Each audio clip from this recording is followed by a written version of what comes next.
Hello everyone. In this video, we will read the second chapter of our English course book, and the title of the chapter is A Carpet of Crackers. Crackers means पटाखे, जिन्हें हम किसी भी function और mostly Diwali के वक्त use करते हैं. ठीक है. So let's see what's given in the chapter.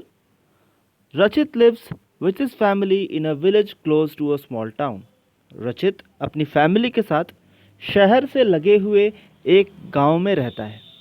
His family enjoys the clean, quiet surroundings.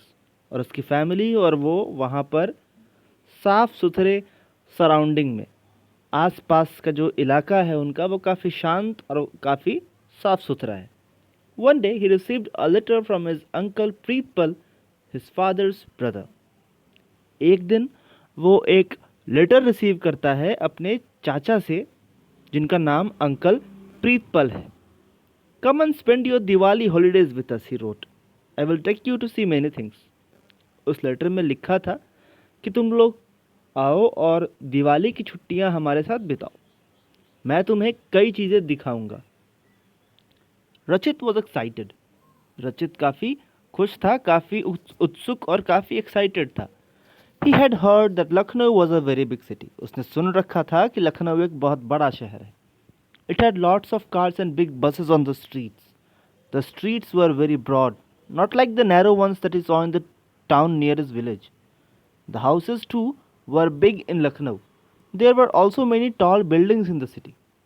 अब रचित काफ़ी खुश था क्योंकि उसने सुन रखा था कि लखनऊ एक काफ़ी बड़ा शहर है. इसमें काफ़ी सारे कार्स हैं और बिग बसेज हैं सड़कों पे. ये सड़कें भी काफ़ी चौड़ी हैं, उस शहर की तरह नहीं जो उसके गांव के बगल में था. मतलब लखनऊ बाकी शहरों से काफ़ी बड़ा और वहाँ की सड़कें काफ़ी ब्रॉड, काफ़ी चौड़ी थी. The houses too were too big. और जो बिल्डिंग्स भी थे लखनऊ के, वो काफ़ी बड़े थे. और इस शहर में कई लंबी लंबी इमारतें भी थी. Will we go by train पापा, रचित आस्क्ड हिज फादर. रचित अपने फादर से पूछता है कि क्या हम लोग ट्रेन से जाएंगे. Yes we will. Lucknow is far away, it will take a few hours to reach there, his father said. उसके फादर कहते हैं कि हाँ बिल्कुल, लखनऊ यहाँ से काफ़ी दूर है, तो हमें कई घंटे लगेंगे वहाँ पहुँचने में. So Rachit, his father and his mother took the morning train to Lucknow. तो इन तीनों ने ही सुबह वाली ट्रेन पकड़ी जो लखनऊ जाती थी. Rachit loved the journey by train. Rachit को ट्रेन की जर्नी काफ़ी पसंद थी.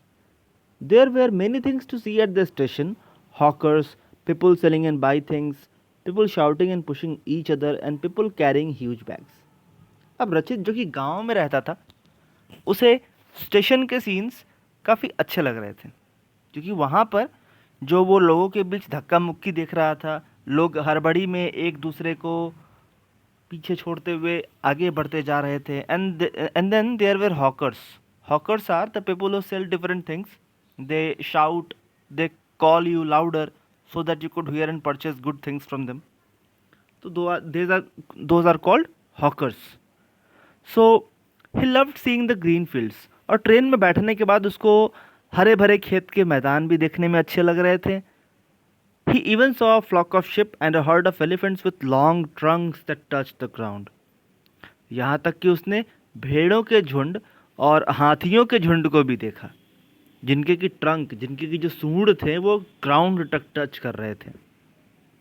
सो the train reach Lucknow in the evening. जो ट्रेन है वो शाम के वक्त लखनऊ पहुंच गई. Uncle Pritpal was at the station to meet them. और अंकल प्रीतपल उन्हें लेने स्टेशन पे ही आए थे. On the way Rachit saw many cars, buses and auto rickshaws. रास्ते में रचित ने कई सारे कार्स, बसेज और ऑटो रिक्शा भी देखे.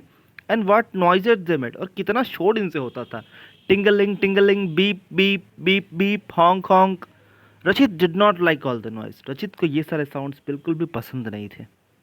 There is so much noise in your city uncle, he said. वो कहता है, अंकल आपके शहर में बहुत ज़्यादा शोर होता है.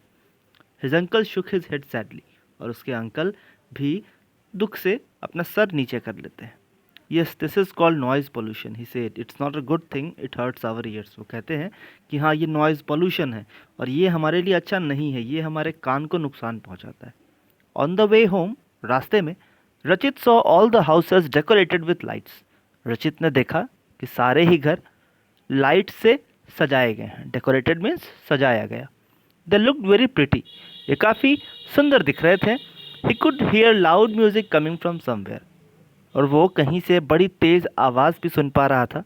रचित remembered that it was Diwali that day, और रचित को ध्यान आता है कि ये तो दिवाली का दिन है। Later in the evening everyone started bursting crackers. उसी दिन शाम को सभी लोग पटाखे फोड़ने लगे। Whizz whee crack boom went the crackers. Crackers इन आवाज़ के साथ फटे जा रहे थे।